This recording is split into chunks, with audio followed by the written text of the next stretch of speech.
அனைவருக்கும் வணக்கம். இந்த பதிவு யாருக்கு என்று சொன்னால், தற்குறி விஜய் அவனுக்குத்தான்.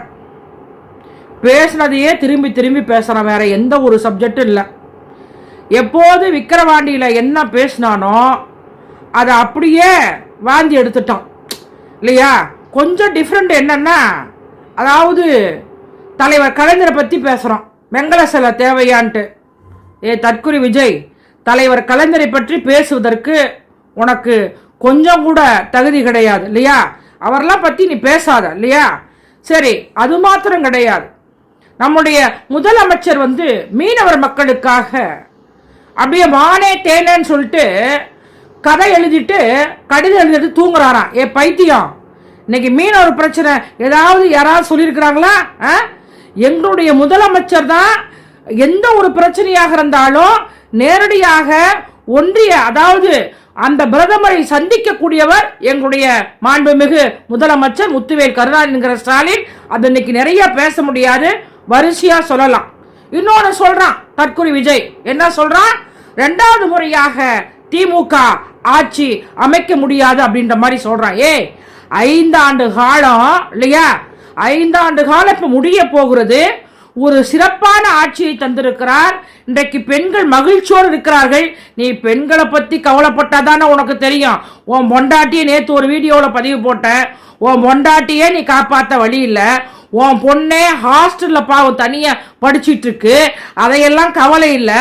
இவன் கேட்கறான் மீட்டிங்ல, அதாவது ஒவ்வொரு வீட்லயும் விஜய் இருக்கிறார் அப்படின்ற மாதிரி சொல்றிய. எவ்வளவு ஒரு, அதாவது எவ்வளவு ஒரு பொய்யிலே பிறந்து பொய்யிலே வளர்ந்த புலவர் பெருமான் என்ற மாதிரி எவ்வளவு ஒரு பொய் பேசுற தற்குறி விஜய் அவர்களே. உனக்கு வேறு வேலையே இல்லையா? அதாவது ஒரு மீட்டிங்னா நீ என்ன பண்ண போற? இப்ப உளர்னிய அதாவது நாங்க நிறைய ரேஷன் கடை திறந்துட்டோம், நிறைய பெண்கள் ரேஷன் கடை வேலைக்கு போட்டுட்டோம். இவர் வந்தா நொட்டுவாராம். நான் கேட்கிற விஜய், உனக்கு வார்டு கவுன்சிலர் கூட இல்ல, ஒரு தேர்தல் கூட நிக்கல இல்லையா? நீ ஒரு எதிர்கட்சி தலைவரா இருந்தியா, ஒரு எம்எல்ஏவாக இருந்தியா? ஆனா அதெல்லாம் கிடையாது. நீ தான் முதலமைச்சர் கனவுலயே இரு இல்லையா, எப்ப பார்த்தாலும் கனவுலயே இரு. இவர் வந்தா ரேஷன் கடைக்கு பெண்களுக்கு பெண்கள் போடுறாரே, நாங்க பெண்கள் போட்டு எப்பயே முடிச்சிட்டோம் இல்லையா, நிறைய ரேஷன் கடை திறந்துட்டோம். ஆனா நீ வாய்க்கு வந்தபடி எல்லாம் பேசாத. இன்னொன்னு சொல்ற கடைசீட்ல, அதாவது முதல்ல ஒரு மீட்டிங்ல முறைப்படியா பேசு. அந்த மீட்டிங்ல முதல்ல பேசுகின்ற போது மாவட்ட கழகத்துடைய செயலாளர், பொதுச் செயலாளர், கழக அமைப்பு செயலாளர், ஒன்றிய கழகத்துடைய செயலாளர் அப்படின்ற மாதிரி சொல்லு. ஆனா அதையெல்லாம் சொல்லாம எடுத்த உடனே வேலூர்ல நான் பேசினோம்ல சொன்னோம்ல அப்படின்ற மாதிரி என்னென்னமோ உலகி விட்டு அப்புறம் பார்த்தா பார்த்து படிக்கிற இல்லையா, ஆர்கெஸ்ட்ரால வச்சிருப்பாங்கல்ல, அதை எடுத்து பார்த்து படிக்கிற. ஏன் ஆதவர்ஜி நான் சொன்னானே இல்லையா, நான் நேற்றே உங்களுக்கு பதில் சொன்னேன். அதாவது எங்க தலைவரையும் உங்க முதலமைச்சரையும் பார்க்காம பேசல அப்படின்னு சொல்லி சொன்னானே. இப்ப பாதி பார்த்து தான் பேசிருக்கானே தற்குறி விஜய். அதுக்கு என்ன ஆதவர்ஜனா, நீ என்ன பதில் சொல்ல போற? இன்னைக்கு ஆதவர்ஜனாவையும் காணோம், இந்த உளர்றவன் இல்லையா, இட்டு கூட்டிட்டு போ அப்படின்னு சொல்றவனையும் இன்னைக்கு ஆளை காணோம். ஒரு மீட்டிங்கை போட்டு உன் பொண்டாட்டியை காப்பாத்த வக்குல்ல, உன் பொண்ணு பாவம் ஹாஸ்டல்ல இன்னைக்கு தங்கி படிக்குது. நீ உன் பொண்ணை காப்பாத்த வக்குல்ல, உன் மகனை காப்பாத்த வக்குல்ல. தற்குறி விஜய், நீ போய் தமிழ்நாட்டு மக்களை காப்பாத்துற. சரி, பரவாயில்ல. இப்ப நாங்க ஒரு பொதுக்கூட்டமோ மாநாடோ போடுறோம்னா நாங்க போய் நீங்களாம் திமுக ஓட்டு போடுவீங்களா அப்படின்னு நாங்க கெஞ்ச மாட்டோம். ஏற்கனவே மக்கள் உறுதியாக இருக்கிறார்கள். 2026 உண்மையாகவே முத்துவேல் கருணாநிதி என்கிற ஸ்டாலின் தான் முதலமைச்சர், அதில் மாற்றுகிறது கிடையாது. உனக்கு பயம் வந்துருச்சு, ஏன்னா உனக்கு காரி துப்புறாங்க. யூடியூப்பை பாரு, பேஸ்புக்கை பாரு, ஒரு பொண்டாட்டியை காப்பாற்ற வழி இல்லை, உன் பிள்ளையை காப்பாற்ற வழி இல்லை அப்படின்ற மாதிரி பேஸ்புக்ல கிளிக்கிறாங்க. நீ அதை பாரு, அதை விட்டுட்டு நீ உனக்கு பயம் வந்துருச்சு. நீங்கள் விஷய சின்னத்துக்கு தானே ஓட்டு போடுவீங்க இல்லையா அப்படின்ற மாதிரி நீயே போய் உங்க கட்சிக்காரன் போய் கேட்கறா, உனக்கு தான் பயம் வந்துச்சு இல்லையா. அப்புறம் என்ன சொல்ற தற்குறி விஜய், அதாவது ஒரு முதலமைச்சர் ஒரு மரியாதையா பேசணும் இல்லையா. நாங்க எதிர்கட்சியும் நாங்களும் பேசிக்கிறோமா, என்ன ஒரு பொய். நீ வந்தா வா, ஒன்னு நான் வந்தா வரணும், வேற யாரும் வரக்கூடாது இல்லையா அப்படின்ற மாதிரி பேசிக்கிறோமா.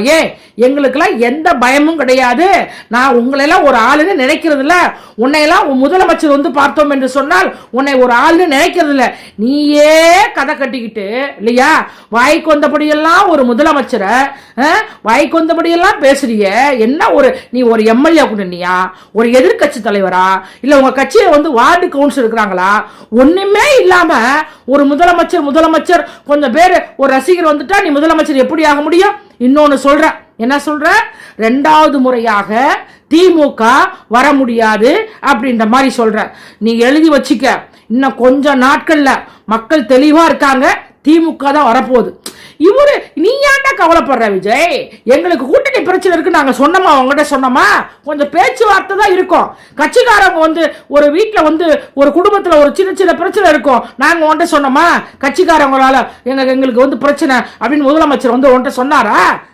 அதை எல்லாம் இன்னைக்கு வந்து பாத்தீங்கன்னா ஸ்ட்ராங்கான ஒரு தலைவர் இன்னைக்கு முத்துவேல் கருணாநிதி என்கிற ஸ்டாலின். இன்னைக்கு நாங்க தீர்த்துக்குவோம், ஓட்ட வந்து பைசல் வைக்கலையே. என்ன வாய்க்கு வந்தபடி எல்லாம் பேசுற? சரி, அதுவும் இல்லாம வேலூருக்கு என்னைக்கு போன கடைசீட்ல முடிக்கக்குள்ள என்ன சொல்ற, அதாவது வேலூரில் இருக்கக்கூடிய நெஞ்சில் குடியிருக்கும் மக்களே, தஞ்சாவூர் குடியிருக்கும் மக்களே அப்படின்ற மாதிரி சொல்ற. இன்னொன்னு என்ன சொல்ற, விவசாயத்தை பத்தி உனக்கு ஒரு மங்கானியும் தெரியாது. விவசாயிகளை காப்பாற்றக்கூடியவர் திராவிட முன்னேற்ற கழகம் தலைவர் கலைஞர் தான் உலக வரலாற்றிலே. அதாவது வந்து இலவச மின்சாரம் விவசாயிகளுக்கு எவ்வளவு பெரிய விஷயம் தெரியுமா? அது இந்தியாவிலே கிடையாது இல்லையா, தமிழ்நாட்டிலே இது வரலாற்று சம்பவம். என்னவென்று சொன்னால் விவசாயிகளுக்கு 100 ஏக்கர் வைத்திருந்தாலும் 50 ஏக்கர் வைத்திருந்தாலும் விவசாயிகளுக்கு இலவச இல்லையா, இலவச மின்சாரம் கொடுத்தவர் முத்தமிழ் அறிஞர் தலைவர் கலைஞர். 7000 கோடி கூட்டுறவு கடன் ரத்தை செய்தவர் முத்தமிழ் அறிஞர் தலைவர் கலைஞர். விவசாயிகளை வாழ வைப்பது திராவிட முன்னேற்ற கழகம் தலைவர் கலைஞர், தலைவர் தளபதி மு.க. ஸ்டாலின். ஆனா இவர் என்னமோ பச்சை துண்டை போட்டுக்கிட்டு அடுத்த முறை வந்து பிறந்தா விவசாய மகனா பிறக்குன்றிய. எவ்வளவு ஒரு பொய் பேசுற. போ எனக்கு நீ பேசுறதையே பேசாத.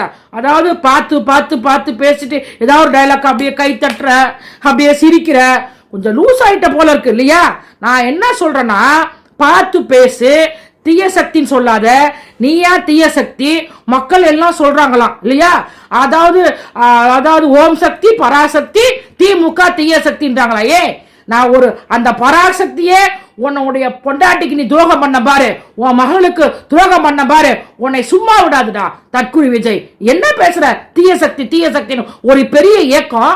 இன்னைக்கு தொடர்ந்து நான் அடிக்கடி சொல்கிறேன். இன்னைக்கு பார்த்தோம் என்று சொன்னார் 75 ஆண்டு காலம் ஒரே சின்னம் உதயசூரியன், 75 ஆண்டு காலம் கருப்பு சிவப்பு, 75 ஆண்டு காலம் இன்னைக்கு மக்களுக்கு எதிர்கட்சியாக இருந்தாலும் ஆளுங்கட்சியாக இருந்தாலும் பணியாற்றக்கூடிய ஒரு திராவிட முன்னேற்ற கழகத்தை தீய சக்தின்னு சொல்றிய. உனக்கு அந்த பராசக்தியை வந்து நான் அதுக்கு மேல நான் சொல்ல மாட்டேன். விஜய் பாத்துரு, நீ தோக்க போவது உறுதி. நாங்க கூட்டணியை பார்த்துக்கிறோம், மக்களை பார்த்துக்கிறோம் இல்லையா, கட்சியை பார்த்துக்கிறோம். நீ எங்களுக்கு நொட்ட வேணாம்.